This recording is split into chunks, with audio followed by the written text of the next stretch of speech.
Hello guys, welcome back. So இந்த video எதுக்கு பார்த்தீங்கன்னா, இந்த வண்டியில் 7 மாதம் ஆயிடுச்சு. ஸோ இந்த 7 மாதத்தில் நிறையா பிரச்சனைகள் வந்துடுச்சு. அதாவது ஹோண்டா கொடுக்குற டெக்னாலஜிஸ் வந்து நல்லா இருக்குது, ஆனால் ஸ்பேர் பார்ட்ஸ் வந்து அந்தளவுக்கு நல்லாவே இல்லை. நான் என்ன நடந்துச்சுன்னு காட்டுறேன். இந்த வண்டியில் ஃபஸ்ட்டு பார்த்தீங்கன்னா செல்ஃபில் ஃபஸ்ட்டு ப்ராப்ளம் வந்துச்சு. ஸோ செல்ஃப் வந்து ஒரு வாட்டி சரி பண்ணி கொடுத்தாங்க, மறுபடியும் போகிற வழியில் மறுபடியும் ஒர்க் ஆகலை. மறுபடியும் அதுக்குன்னே தனியாக கொடுத்தேன் நான். அதுக்கப்புறம் இப்போ என்னமோ லூஸ் ஆயிடுச்சுன்னு சொல்லி மறுபடியும் இப்போ சரி பண்ணி கொடுத்தாங்க. இப்போ ஓடிட்டு தான் இருக்குது இப்போதைக்கு. இப்போ புது பிரச்சனை என்னென்னா, இப்போ வந்து ஸ்பீடோமீட்டர் ஒர்க் ஆகலை. இங்கே பாருங்கள், கிலோமீட்டர் பாருங்கள், 10,353 கிலோமீட்டர். அதாவது 10,000 கிலோமீட்டர்லேயே இது வந்து முடிஞ்சு இதனுடைய கதை.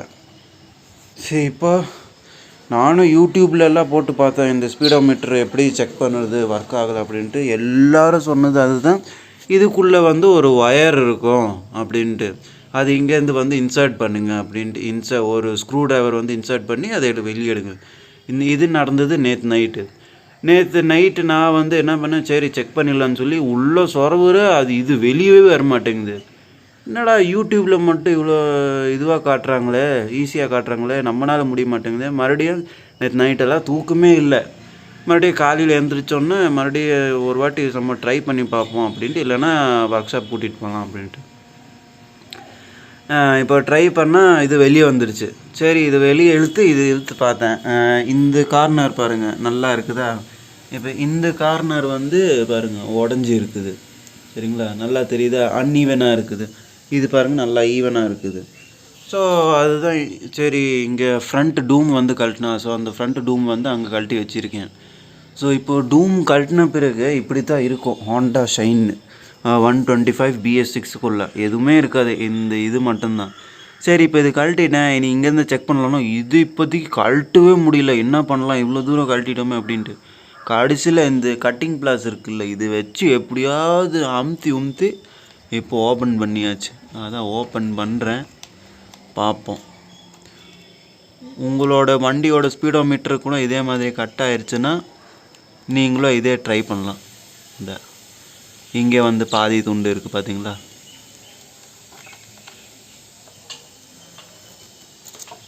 இந்த உடஞ்சி இருக்குது பாருங்கள். இந்த இங்கே வைக்கிற பாருங்க, இங்கே இது ஆக்சுவலாக இது கூட அப்படியே ஜாயிண்டாக இருந்திருக்கணும். இந்த இவ்வளோ பெருசாக இருந்திருக்கணும்.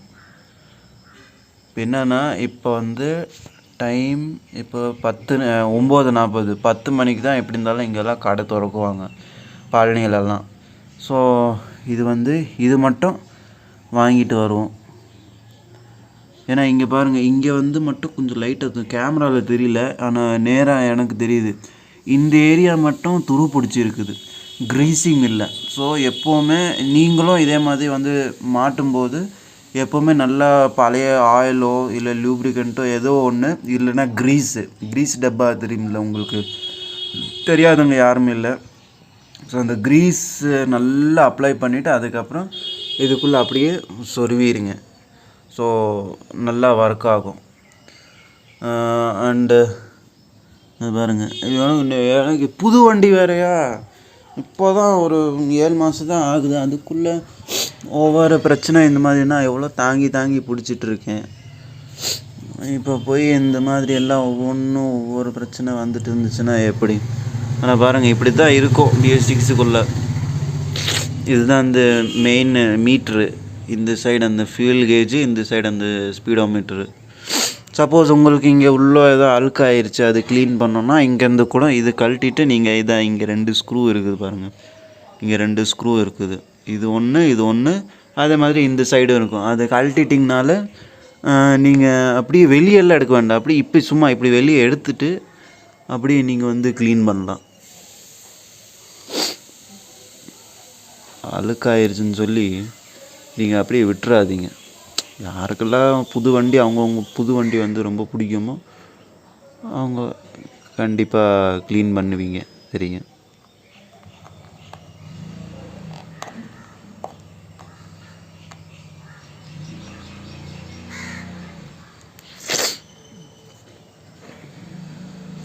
எனக்கு க்ளீனாக தான் இருக்குது. ஸோ கடை வந்து 10 மணிக்கு தான் ஓப்பன் ஆகும். கடையிலேருந்து வாங்கிட்டு வந்து அதுக்கப்புறம் கண்டினியூ பண்ணுறேன். இதுதான் டூம். ஸோ ஃப்ரண்ட்டு தான் உங்களுக்கு தெரியும்.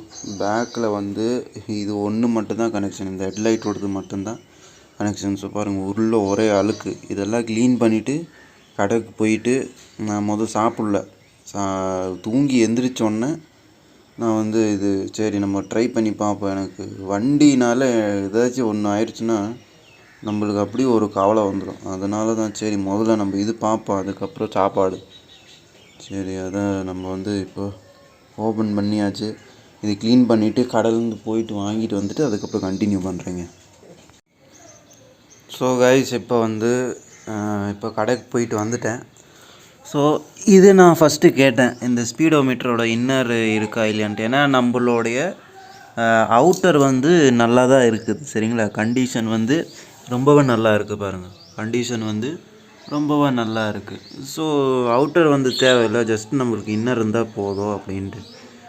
ஆனால் கடையில் போய் கேட்டதுக்கு இந்த இன்னர் இல்லைன்ட்டாங்க, சரிங்களா. இந்த இன்னர் வந்து இல்லைன்ட்டாங்க. டைரெக்டாக அந்த கேபிள் மட்டும்தான், இந்த ஃபுல்லு செட்டு. சரி அப்போ என்ன பண்ணுறதுன்ட்டு செட்டு கொடுங்கன்னு எவ்வளோன்னு கேட்டால் 120 ரூபா, 30 ரூபா. அது மட்டும் இன்னர் யூடியூப்பில் பார்த்தேன், இன்னர் வந்து 30 ரூபா, சரிங்களா. 30, 40, 50, 50 ரூபா இருந்தால் கூட அது இருந்தால் போதும்.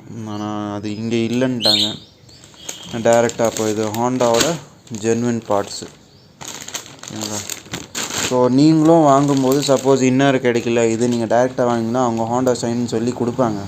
உங்களுக்கு ஒரு சந்தேகம் வரும், சரி இதில் ஏன்னா இதில் வந்து ஹோண்டா ஷைன்னு போட்டுடல. ஸோ இது ஹோண்டா ஷைனோட தான் அப்படின்ட்டு எப்படி கண்டுபிடிக்கிறதுனா, இந்த பார்ட்ஸ் நம்பர் இருக்குல்ல, இது வச்சு தான் கடையில் கொடுக்குறாங்க. நான் கேட்டேன் அதனைக்கும், இது ஹோண்டா ஷைனோடதா இல்லை காமன் ஹோண்டா வண்டியோடது எல்லாத்தோட காமனா அப்படின்ட்டு. இல்லை காமன் இல்லை, ஷைனோடது தான் இது, இந்த நம்பர் வச்சு அவங்க கண்டுபிடிச்சி கொடுப்பாங்க அப்படின்ட்டு. சரி ஓகே, ஸ்ப்ளெண்டரதே இது மேட்ச் ஆயிடுது, அப்புறம் என்ன சொல்கிறது. சரி ஓகே, இது நம்ம வந்து கேபிள் வந்து புதுசாகவே மாட்டுவோம், வேறு வழி இல்லை.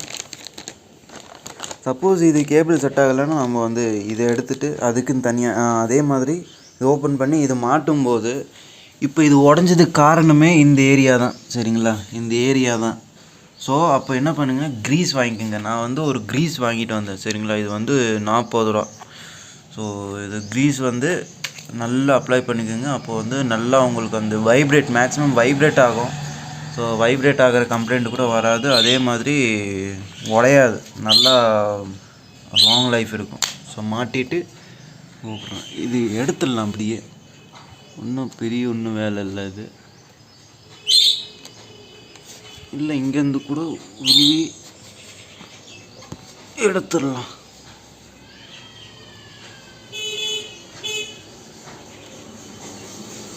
முடிஞ்ச அளவுக்கு உங்கள் வண்டிக்கு நீங்களே வந்து சர்வீஸ் பண்ண பாருங்கள். ஏன்னா நீங்கள் ஏதோ ஒன்று மாற்றுறது, நீங்கள் ரொம்ப மனசு கொடுத்து மாற்றுவீங்க. முடிஞ்ச அளவுக்கு நீங்களே வந்து மாற்றிக்கங்க.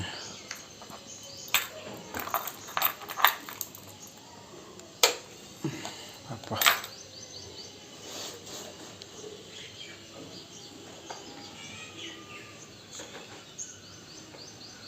சரி, இது எடுத்துட்டு நான் இது ஒரு கையில் முடியல.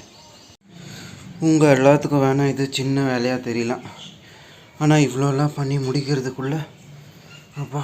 மெயினாக இந்த இந்த இந்த த்ரெட்டு இருக்குல்ல, இந்த த்ரெட்டு இருக்குல்ல, இது வந்து கரெக்டாக நீங்கள் மாட்டணும்.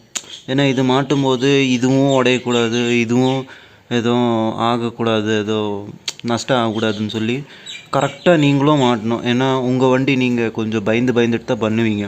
நிறைய பேர்த்தோட வண்டி வந்து உயிர் மாதிரி, சரிங்களா.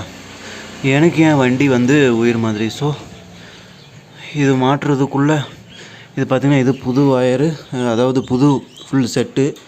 இது வந்து பழைய செட்டு. ஸோ பழசில் இந்த மாதிரி ஸ்டீலு கிடையாது, இதில் வந்து ஸ்டீல் இருக்குது, சரிங்களா. அதில் ஸ்டீல் கிடையாது, இதில் ஸ்டீல் இருக்குது. ஸோ இது இப்போது ஹேண்ட்லேருந்து கழட்ட முடியல. இதை டைட் பண்ணும்போது மறுபடியும் நீங்கள் கையால் டைட் லூஸ் பண்ணுற மாதிரி பண்ணி பாருங்கள். சப்போஸ் லூஸ் ஆயிடுச்சுன்னா அது சரியாக டைட் ஆகலைன்னு அர்த்தம். இப்போ பாருங்கள், இது கையால் வந்து என்னால் கழட்ட முடியல. ஸோ கட்டிங் ப்ளாஸ் வச்சு ஓரளவுக்கு வந்து கட்டிங் ப்ளாஸ் இதுதான் கட்டிங் ப்ளாஸு. ஸோ இதை வச்சு நீங்கள் வந்து நல்லாவே டைட் பண்ணிக்கலாம். சரிங்களா? ரொம்ப டைட் பண்ணாதீங்க, அப்புறம் மெக்கானிக் கூட கழட்ட முடியாது. சரிங்களா? ஸோ அது வந்து பார்த்துக்குங்க. அப்புறம் இது வந்து நல்லா பார்த்துக்குங்க. அப்புறம் இதுவும் அதே மாதிரி இன்சர்ட் பண்ணும்போது நிறைய பேர் சொல்லுவாங்க, இந்த மாதிரி வீல் சுற்று வச்சு தான் இது வந்து உள்ளே பூர் வைக்கணும். நான் வீல் சுற்று வச்சுருந்தேன், ஆனால் நான் உள்ளே பூர் வைக்கிறதுக்குள்ளே வீல் நின்றுது. ஸோ நான் கரெக்டாக உள்ளே பூர் வைக்கும்போது அதே மாதிரி வீல் நின்று போச்சு. சரி, அப்போ டெஸ்ட் பண்ணி பார்த்தா மீட்ரு வந்து வேறு லெவலாக ஓடிட்டு இருக்குது. அதே மாதிரி அந்த ஒரு மாதிரி ஷேக் ஆகும்ல, இப்படி அதுவும் இல்லை. ஸோ அந்த ஷேக் ஆகக்கூடாதுன்னா, அதே மாதிரி வயர் வந்து உடையக்கூடாதுன்னா இந்த க்ரீஸ் வந்து நீங்கள் அப்ளை பண்ணிக்கோங்க. பாருங்கள், நான் க்ரீஸில் அப்ளை பண்ணியிருக்கேன். இது பாருங்க, பழைய வயரு. இப்போ வந்து நல்லாவே ஒர்க் ஆகுது. நான் உங்களுக்கு முடிஞ்சால்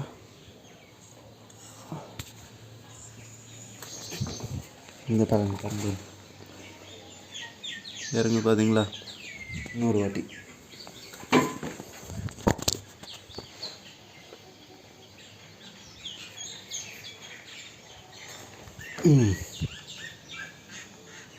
ஆடவே இல்லை. இல்லைன்னா ஃபஸ்ட்டெல்லாம் நல்லாவே ஆடும். ஸோ இப்படி தான். இதுக்கு வந்து உங்களுக்கு தேவை ஃபஸ்ட்டு வயரு. எப்படி மாற்றணுன்னா, இந்த கட்டிங் கிளாஸ் வேணும், ஸ்க்ரூ ட்ரைவர் வேணும், அப்புறம் இந்த டூம் கழட்டுறதுக்கு ஸ்டாரு இது வேணும். சரிங்களா? ஸோ அவ்வளோதான். இது மாட்டிட்டு அவ்வளோதான், வேலை முடிஞ்சிச்சு. ஸோ வீடியோ அவ்வளோதான். வீடியோ பார்த்ததுக்கு நன்றி. Thank you so much.